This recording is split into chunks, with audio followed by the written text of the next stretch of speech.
Hola, buenas tardes. Nosotros vamos a hablar sobre la línea de tiempo con el conflicto armado en Colombia y Colombia país inmemorial.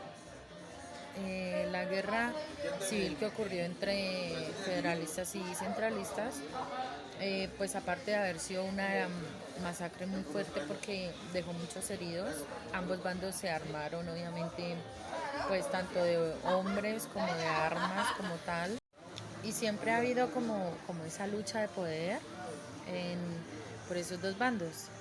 Eh, Hoy en día, hasta la actualidad, esa lucha aún sigue. Aún seguimos viendo que hay liberadores, que hay conservadores.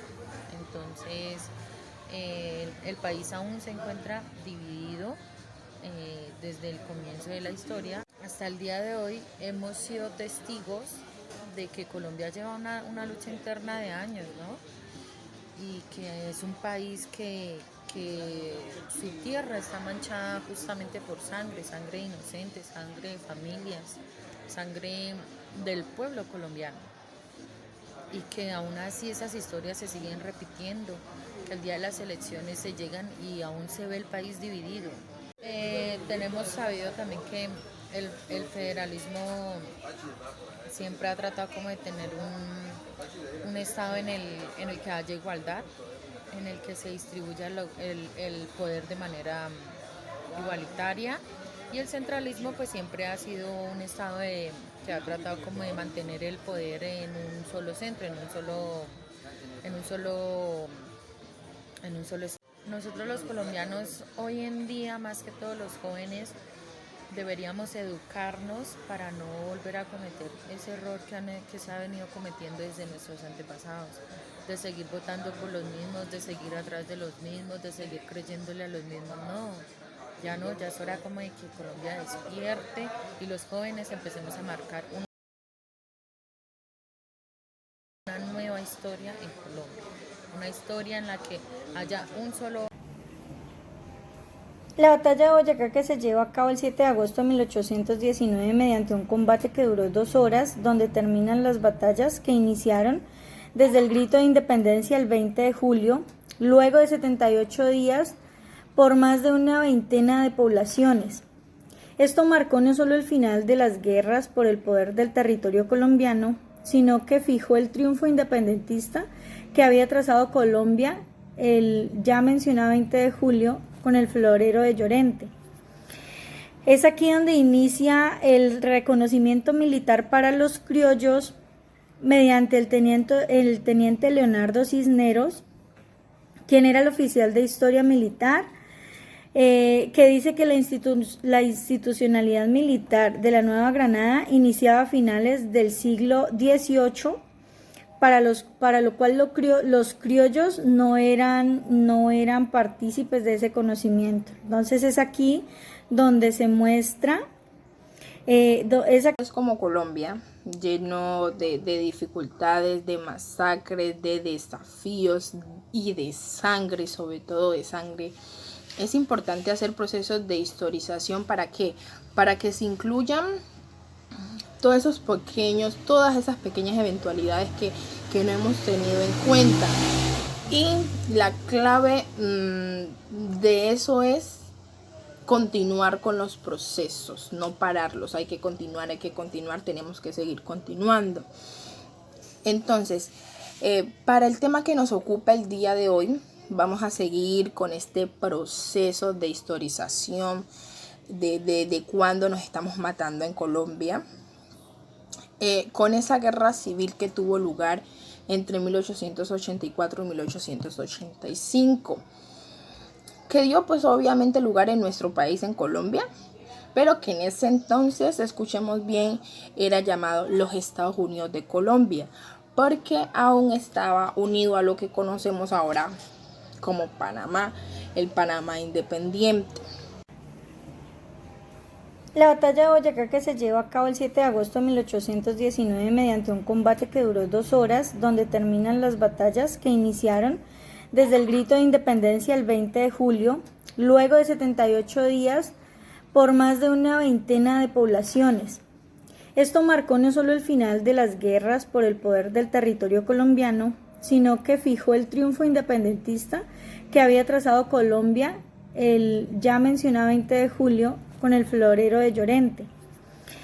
Es aquí donde inicia el reconocimiento militar para los criollos mediante el teniente Leonardo Cisneros, quien era el oficial de historia militar, que dice que la institucionalidad militar de la Nueva Granada iniciaba a finales del siglo XVIII, para lo cual los criollos no eran partícipes de ese conocimiento. Entonces es aquí donde se muestra esa historia en nuestro país representa en todos los sentidos capacidad de adaptación y resiliencia.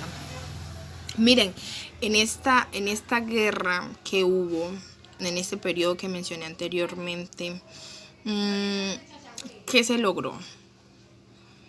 Esa gran reforma constitucional que conocemos ahora como la Constitución del 86, claro está. Pero para esto tuvieron que haber muchos encuentros que tal vez en estos momentos no están escritos porque no hay testimonios, pero entonces hasta ahora lo que se conoce es eso, que hubieron más de 1000 muertes, o sea, 1000 muertes. Entonces esta época fue llamada la regeneración o la muerte, porque era sí o sí el cambio tenía que darse. Entonces, esas consecuencias también traspasaron porque se dio como esa separación. Entonces se dio el fin de los Estados Unidos de Colombia. Y además pues de la nueva promulgación de la Constitución del 86. Para mí me parece muy importante arrancar sobre ciertas etapas que ha tenido pues la violencia en Colombia. Digamos que cuando se dio lo de quitarse pues del poder, nadie quiere salir de eso.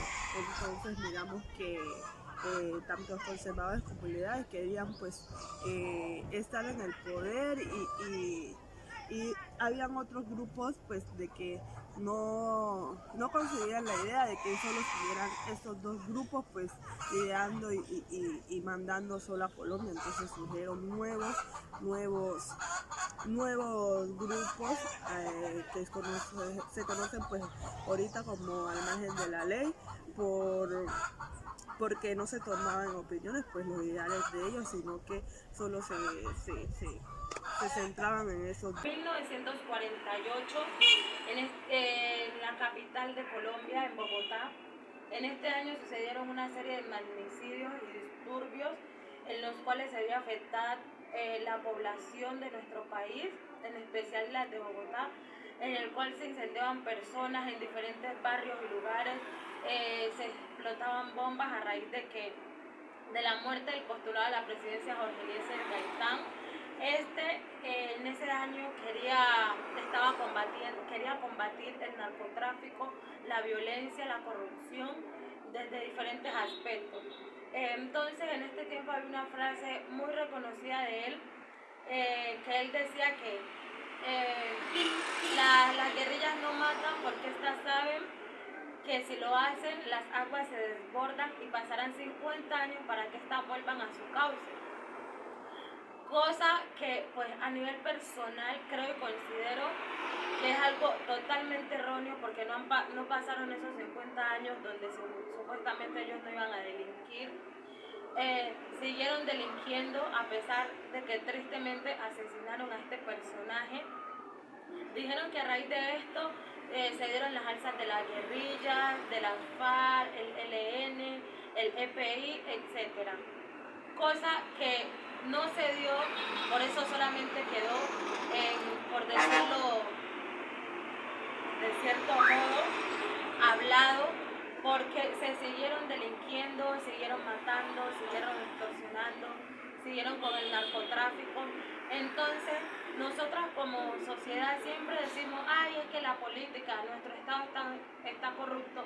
Sí, es verdad, pero los que pertenecen al Estado, como el presidente, los que lo escogemos somos nosotros. Entonces, para que ese cambio se dé, debemos empezar por nosotros, aprendiendo a elegir, aprendiendo a votar, para que así mismo el cambio en nuestro país se dé.